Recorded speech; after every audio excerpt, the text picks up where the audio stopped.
SIFC थोड़ी सी active हुई है सिलसिले में, पाइट की एक तहकीकी रिसर्च है जिससे वो फ़ायदा उठाना चाह रहे हैं, या अगर जो सारे के सारे सरकारी ऑफिसेज ही हैं अगर पाकिस्तान में, ये दफातर अगर हाई राइज बिल्डिंग्स की सूरत में इस्लामाबाद शिफ्ट कर दिए जाएँ तो इससे कितना फ़ायदा हो सकता है और कितना ज़रूरी है ये आजकल के हालात को देखते हुए जब जदीद शहरों की और जदीद ममालिक की मिसाल हमारे सामने मौजूद है?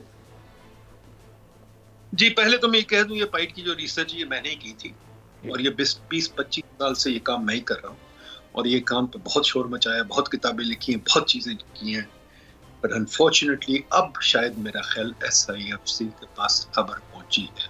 हालांकि SIFC को मैं 3 दफ़ा जाके ब्रीफ कर रहे हैं, उनको तो नहीं, उनसे मीटिंगें मांग के उनके छोटे अफसरों को ब्रीफ कर रहे हैं, वो बड़े अफसर है, हमसे कहाँ बात करती हैं।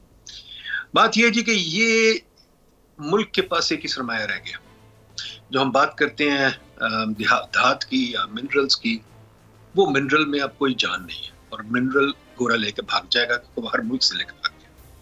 हमारे पास जो एक प्रॉपर्टी है, जो सरकारी अफसरों के घर हैं, सिर्फ इस्लामाबाद में नहीं है, हर शहर में है। सियालकोट होगा, गुजरात होगा, गुजरांवाले होगा, मियांवाली, हर मुल्क में हर शहर में हमारे पास सरकारी घर है। DC के घर कई जगह 100 एकड़ पे है। ये जो सरमाया जो शहर के अंदर आ गया, इसके अंदर बहुत जान है। इसके अंदर आप अरबों डॉलर का कारोबार कर सकते हैं, बल्कि खरबों डॉलर का। इस्लामाबाद में जो हमने रिपोर्ट तैयार की थी, इसमें हमने हिसाब लगाया था कि 150 बिलियन डॉलर क्या सरमाया आ सकता है। आपको करना क्या है, आपको इस जमीन को सरकारी अफसरों को जो घर देते हैं, देने के बजाय उनको अच्छी तनख्वाह दें, वो अपने घर किराए पे ले, अपने घर खरीदें, बिल्कुल जैसे पूरी दुनिया में होता है। उनको तनख्वाह अच्छी दें, हम नहीं कहते उनको तनख्वाह कम दें, उनको तनख्वाह बेशक 15-20 लाख दें, पर वो अपना घर ले, अपनी गाड़ी ले, गाड़ी को निजाम भी तोड़े।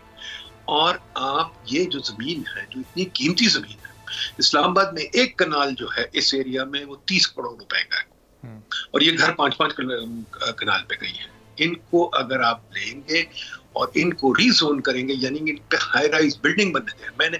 मैं प्लानिंग कमीशन जब डिप्टी चेयरमैन था 2011 में, मैंने उस वक्त भी स्टडी करवाई थी एक CDA से। उन्होंने उस वक्त भी कहा था कि एक छोटे से सेक्टर में 6 ट्रिलियन रुपए का सरमाया आएगा, बट बातों से आगे बढ़ गई है। वो पुरानी बात थी 2010 में। यस, लाहौर में जो है, लाहौर में 7 GOR है, 8वां बनना जा रहा है। लाहौर की जमीन भी बहुत महंगी है, वहां क्यों नहीं? लाहौर में चबुर्जी के पास GOR है, माल रोड पे GOR है, आपके समनाबाद में GOR है, हर जगह है। इनको अगर आप ऊपर जाने देंगे, सरकारी अफसरों के पुराने जो कॉलोनियल घर थे उनको खत्म करेंगे, तो इस मुल्क में बहुत कारोबार हो सकता है। मैं तो कहता हूँ हर शहर दुबई बन सकता है, पर हुकूमत इस पे डरती है क्योंकि चंद एक ब्यूरोक्रेट के घर है। यार खुदा के वास्ते हुकूमत जान पकड़े और कहे भाई ये रिफॉर्म करो, इसमें सिविल सर्विस भी ठीक हो जाएगी। ये रिफॉर्म पाकिस्तान की निजात है, एक फ्यूचर है, बहुत बड़ा रिफॉर्म है। आई होप SIFC इसको सीरियसली ले। ब्यूरोक्रेट्स ने इसको फिर फेर में डाल देना है, रिपोर्टें होंगी, कुछ नहीं होगा। इसको एक वक्त झटके में करना पड़ेगा। अगर दम है तो, नहीं दम है तो फिर हम रोते रहेंगे अगले 20-25 साल, 30 साल की, यार लोन ले लो, यही हमारा निजाम चलेगा। सब्सक्राइब करें और बेल दबाएं ताकि कोई खबर रह न जाए।